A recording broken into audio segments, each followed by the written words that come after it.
So we're going to go ahead and get started. Hello, I'm so glad to welcome you to today's uh, Wellness First Wednesday. Today's the 21st of April, and I am so pleased to have our friends at the Y of Central Maryland joining us today. Next slide, please. So our session today is boosting immunity through health and wellness. And just a couple things to share with you. Again, welcome. Thank you for being with us. We really, really appreciate your participation. I know you're going to learn a lot. I know you're going to get a lot of really good information. Again, I'm Joan Pugh. I'm with First Financial. I'm your moderator today. So I'm so pleased to welcome our experts today. Brian Hauer is the fitness director at the Y in Arnold, Maryland.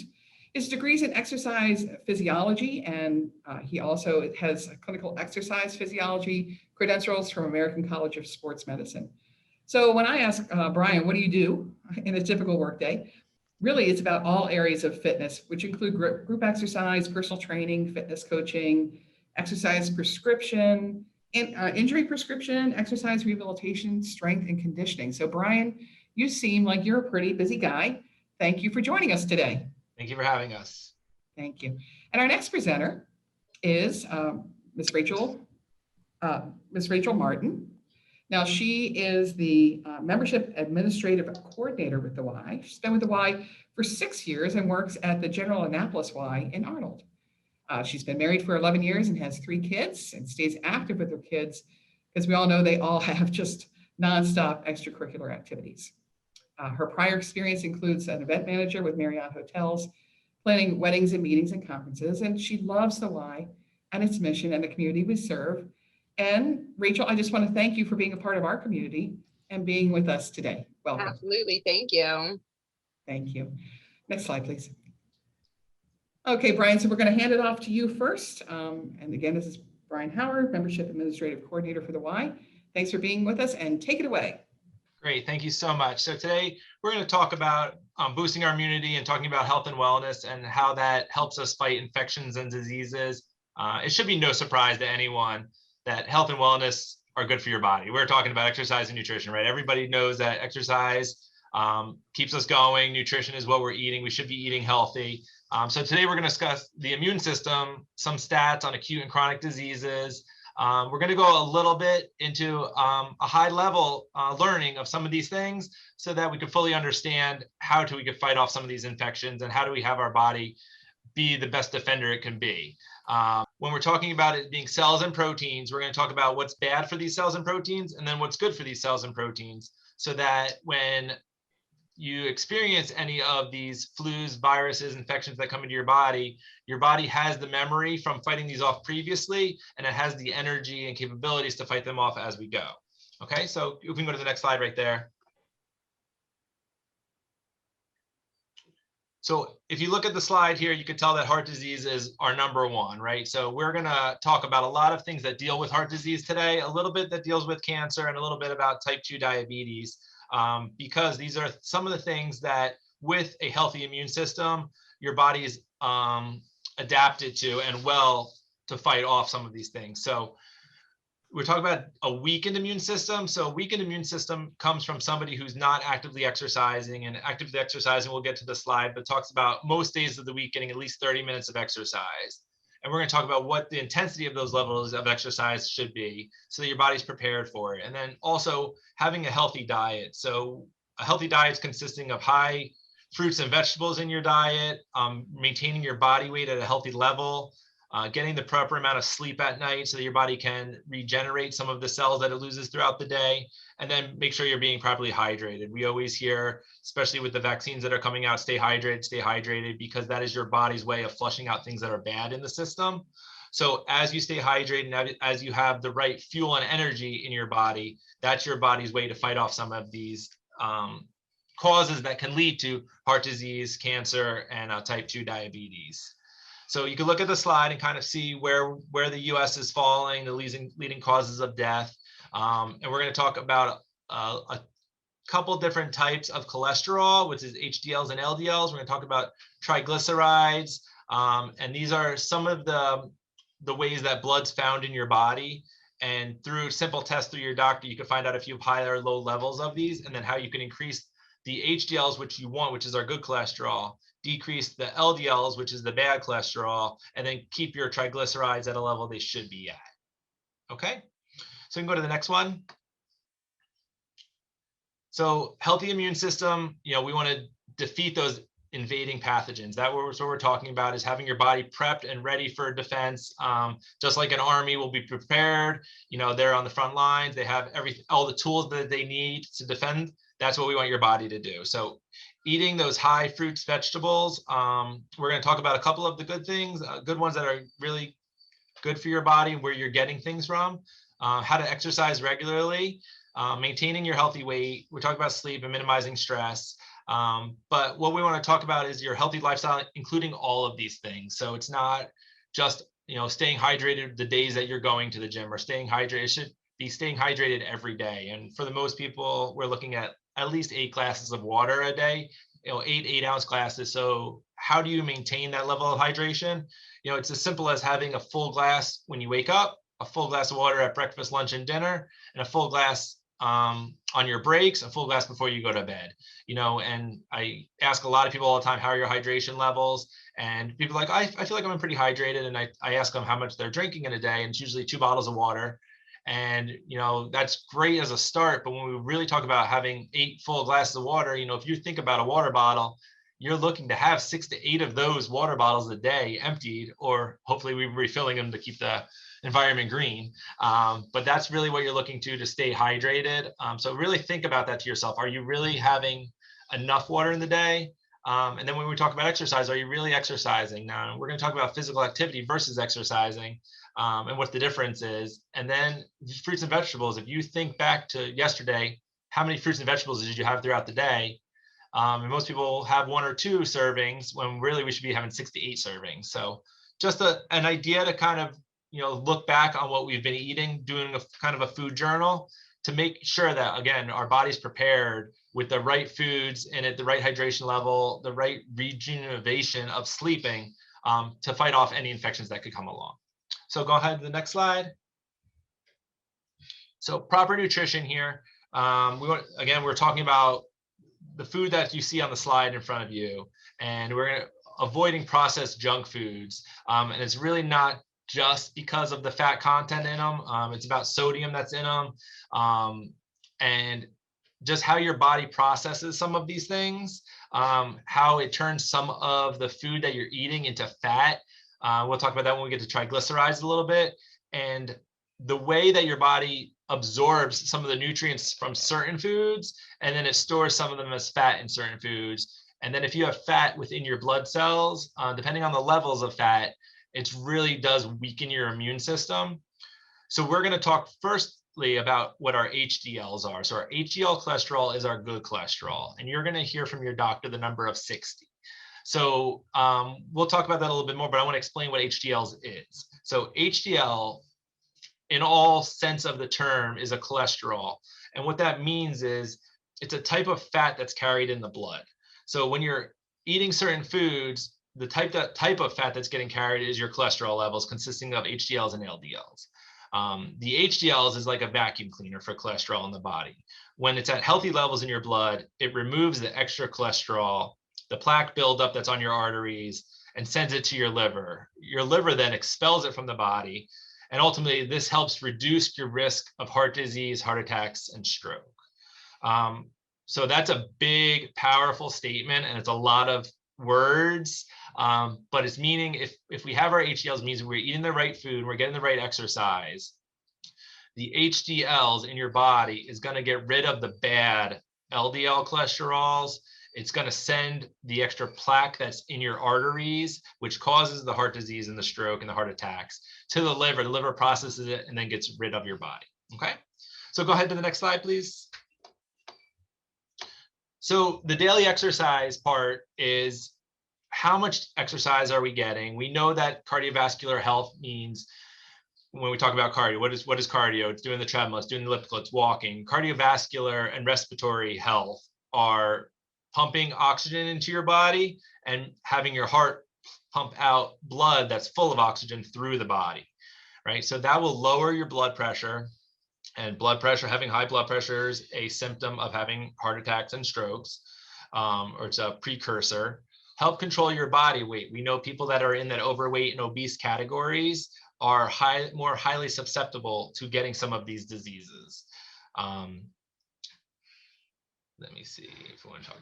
So the Department of Health, if you look at the last slide, recommended 150 minutes of moderate aerobic activity or 75 minutes of vigorous activity.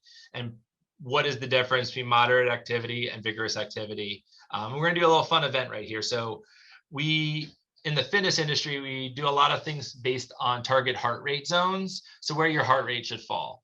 And if you take your pulse on a regular basis, or if you go to the doctor and they tell you what your heart rate is, what does that number really mean? So resting heart rates should be around 60 beats per minute. And if you're taking your pulse right under your thumb, you can count your beats 30 seconds and multiply it by 2.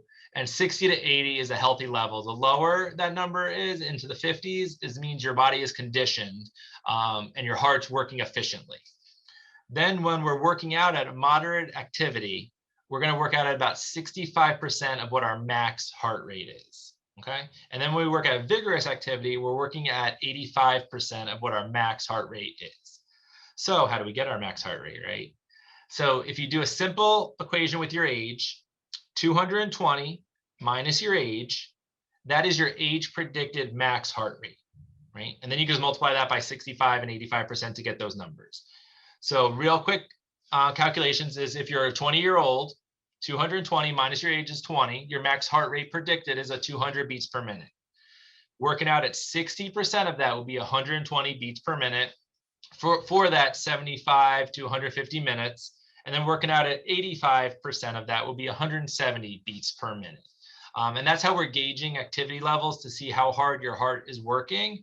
And the better zones you stay in, meaning that we have anaerobic thresholds and anaerobic thresholds, meaning that your body's working with oxygen or without oxygen, is how we're conditioning our heart to then be prepared to, again, fight off some of these diseases and infections that come in. So your heart's healthy, you're getting the proper nutrition in your body, and that's how we fight these things off. Okay, so next slide, please. So before Why the Why with Rachel, we're going to talk a little bit about how do we do these things, right? So we talked about nutrition, and I want to give you just a few of the recommended foods that you can have. So olive oil is one of the best ones we could have for healthy fat. So when you talk about healthy fats versus not healthy fats, butter and margarine are going to be our not healthy fats, and olive oil will be one of our healthy fats. Any types of beans, whole grains are very good for lowering your LDL cholesterol in your body. It gives your HDL levels a boost. And that's because fiber, the fiber that's in the whole grains. We talked about fruit. We didn't talk about fatty fishes, but fatty fishes are salmon, tuna, sardines. Those are all really good for lowering your LDLs as well. And then flaxseed, any type of nuts are very good for these sorts of things, but you just have to remind that nuts do have a lot of calories in them. So depending on which nuts you're eating and then how many of your nuts, so things like that. Chia seeds, avocados are magical, healthiest food that people are loving nowadays. And then soy is a very good one as well, and things like that. So when we talked about 60 as your HDL levels, that means the milligrams per deciliter of blood. So they're seeing how many milligrams per deciliter of these types of cholesterol that you're having inside your body. And 60 of them gives you a negative, which is great because it's a positive, which turns into a negative risk factor. So say that you're at high risk for something based on your weight capacity. If you have a high HDL level, that'll take that negative risk factor and make your risk factor 0. So just gives you a little bit of idea. And what we're talking about with your HDLs is, we talked about the blockage in your arteries, the plaque buildup, the blood flow, the high blood pressure versus low blood pressure. And those are the sort of things that you could get from your doctor just doing a simple cholesterol screening. They'll give you what your triglycerides are versus what your cholesterol levels and your HDLs and LDLs are. And you can get them in your annual screening with your doctor. And the last couple of things I wanted to talk about real fast were your triglyceride levels. That's more of where your sugars are. So what your triglycerides are, again, fat substances that are in your body, and fats do come from sugars, but we do have some healthy sugars versus non-healthy sugars. And when we talk about reading the labels, you'll see fructose on labels and how to properly read labels. You could find that on the internet about how to properly read labels and what fruits have the better amount of fructose sugars in them. Because the lowering your triglycerides is a key factor in preventing heart disease. And then the last two things we want to talk about that is the CDC states that with the proper diet and exercise, you can lower your chances of type 2 diabetes by up to 58%, which is pretty big, considering that if you eat healthy and you exercise on a daily basis, you could lower your risk of getting the type 2 diabetes, or if you have it, you could lower your risk of the symptoms with it. 58% is pretty large. And then the last slide is talking about how all of these things that we just discussed can be attributed to certain types of cancer.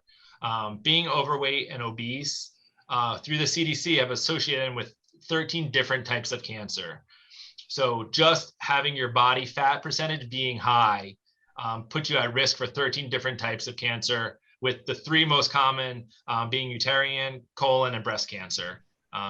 And with all of that said, in America right now, about 40% of adults are categorized as overweight and obese in those categories. And coming out of a pandemic where everybody's been locked in their house, and we're seeing those numbers rise. So, why the why is because we here have the capabilities to be the gym. We have the capabilities to put you with the proper nutritionist that you need it. And we want to make the community better by providing this level of knowledge to everybody. That's all for me. Well, thank you, Brian. That's awesome. I think I do have a couple questions that were posed for you. Sure. Sounds like you really answered some of them, but let me start at the top. This person writes, I'm very afraid that my elderly father will contract the virus. He's not very mobile, but does take precautions such as staying home, mask wearing, etc. Do you have any specific tips for our seniors as they try to stay healthy? So at the Y, we've put the precautions in place, and we've have a lot of seniors that have recently come back to us. And we have masks that need to be worn the whole time you're in the center. We have plexiglass up. We have the hand sanitizers and the wipes available. We run some classes that are strictly for seniors, so they might feel more comfortable in those types of classes. We also host outdoor classes for people that are not feeling comfortable coming into the building. And we lowered them for the winter, but now we're starting to bring more and more back. We'll allow those classes to happen outside where people are 6 to 8 feet apart. They do have an instructor with them where they can get a little bit of that exercise that they need on a weekly basis. But for the most part, just getting around and walking outside, if you walk around your neighborhood and there's not that many people out in the streets walking around, you're pretty safe to do that in terms of walking by somebody that might be having a respiratory event with the virus. Great. Okay, this one is good. My husband and I are empty nesters, both still working from home. When we're not able to do our outdoor walks, do you have an idea about an exercise we could do together at our home? Yeah, the Y has actually launched a virtual group exercise platform where you can log in as any of our Y members, and you have access to on-demand videos as well as live classes. Oh. So you can log into those, and at any time you could take a yoga class, a Pilates class, flexing and stretchability. We have Zumba and cardio dancing. Wow. We offer some HIIT classes where no equipment is needed. So you could just do it in the comfort of your living room or any room that you have available. And the instructor is there to provide all the guidance. That's awesome. Okay, one more here. My kids are super picky eaters. They avoid anything that's green. What fruits and vegetables are best for them? And I'm going to put a kudo that they'll eat. Vegetables aren't good for you if you won't eat it. Yeah, the green ones are tough. I'm lucky my kids love green vegetables. But a good way to sneak them in is make a strawberry smoothie, and you throw some spinach in the blender with it. You will never taste it, and they still get the benefits of getting the spinach, which is one of the green vegetables with some of the best antioxidants you could have. And you can do that with a little bit of different foods. And if they're really picky on certain green vegetables, feel free to have fun with them. We will air fry some asparagus in my house, and make a French fries out of them. And Ah. that's a good way to get your green vegetables in without the fat. Awesome. That's great. Okay, we'll check that chat one more time before we let you both go. Thank you so much, Brian, for that great information. You really shared a lot with us, and I thank you. Very welcome. All right, so we're gonna turn it over now to Rachel Martin, who is our membership administrative coordinator. She's going to share just a little bit of information about the Y. Welcome, Rachel. Thank you. Yes. So as it states, why the Y? Next slide, please. So our mission statement, as you can see, we're very mission driven. We're a charitable organization, and we are dedicated to developing the full potential of every member that walks through our door to build their healthy mind, spirit, and body. We are committed to our members. We absolutely love when they come in the door and bring their families with them. Every child that comes in there, there's something for them to do. If anybody that walks in the door, we will find something for them to do, whether it be in the pool, in a class, on a machine, or just in one of our group exercise classes. Next slide, please. So with your Y membership, we have 13 locations across Central Maryland. Your key tag, wherever you sign up for a membership, your key tag will swipe into all 13 of these locations. You will have access to group exercise classes, water fitness classes, lap swimming for the locations that do have pools with the lap swimming. So it just depends on where you go. You will have access to everything that that location offers as if you were walking into the Y here in Arnold. Your membership also includes a nationwide membership. So a nationwide membership is gives you access to all the Ys across the US. If you are visiting friends and family in Florida or California, you can simply call that Y and ask them if they are accepting nationwide members. Right now, obviously, it's a little different with everything going on in the world. But typically your membership will get you into that location at no additional cost. So that's one of the fun perks of having a membership within the Y is that once you're a member at one Y, you're a member at all the Ys. Next slide, please. So we are more than just a Y of working out. We do a lot of volunteer in the community. We have leadership boards that come together they're all different aspects of businesses. They come together to help build the Y. We do have mentoring with Big Brother and Big Sisters, whether it's one-on-one or group mentoring.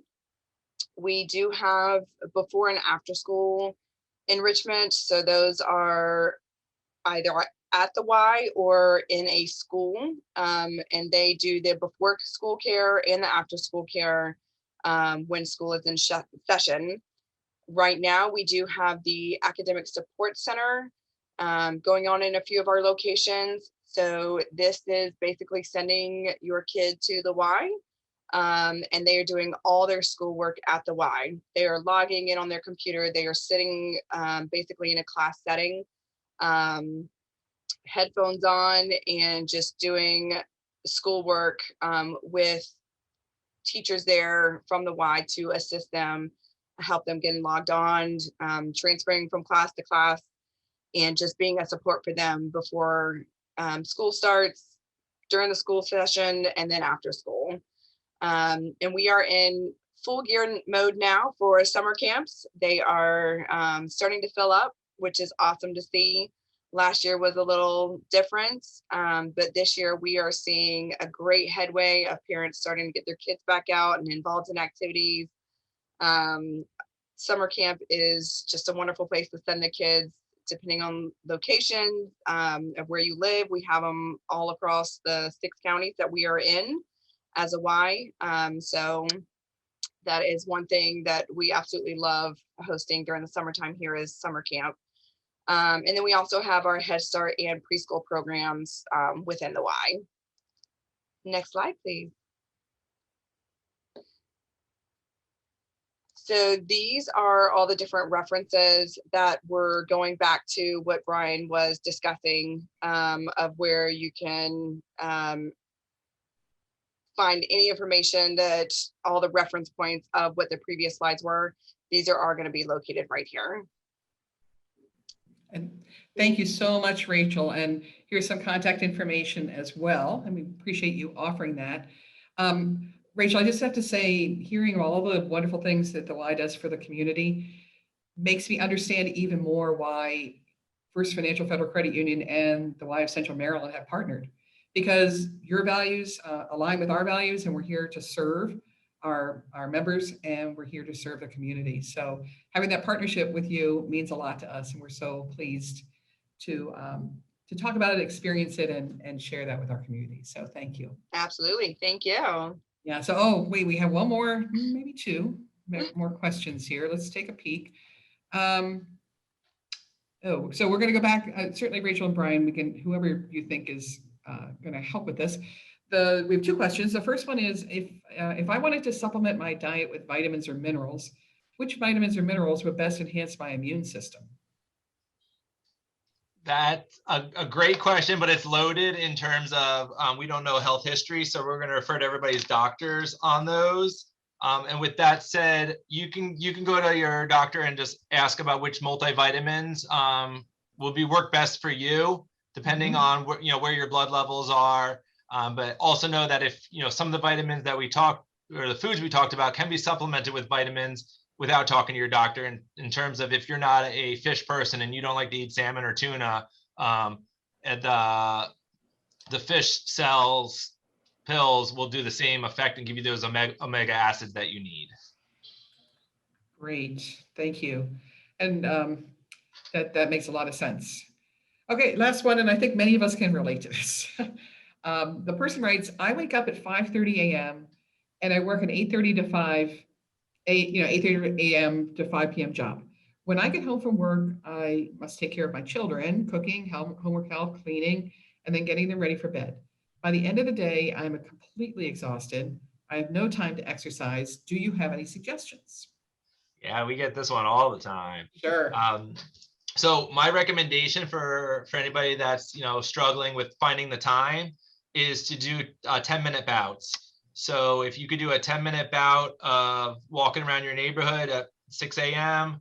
Before you get the kids ready, walking in front of your house, you could do couch squats, which means you're just doing a squat till your bottom touches the couch and then standing back up, doing a couple push-ups. And if you do 10 minutes in the morning, 10 minutes on your lunch break of walking around, and then 10 minutes, right after you put the kids to bed or something like that, you're getting your 30 minutes throughout the day. And we see the same benefits of exercise of 30 minutes that are broken up into 10-minute bouts, or 30 minutes that are all consistent. That's great. Very, very, very helpful. I think we talk a lot about wellness overall, and getting the information that we need and learning really helps us meet those goals. So I really appreciate that. Well, I want to thank you all for joining us. I want to thank you so much for taking time out of your day. I especially want to thank Brian and Rachel. We really appreciate you sharing your expertise and spending the time with us. Again, please look for our next presentation. You can go to Eventbrite and see firstfinancial.org. And we all look forward to seeing you at our next session. Thanks again, Brian. Thanks again, Rachel. Thank you.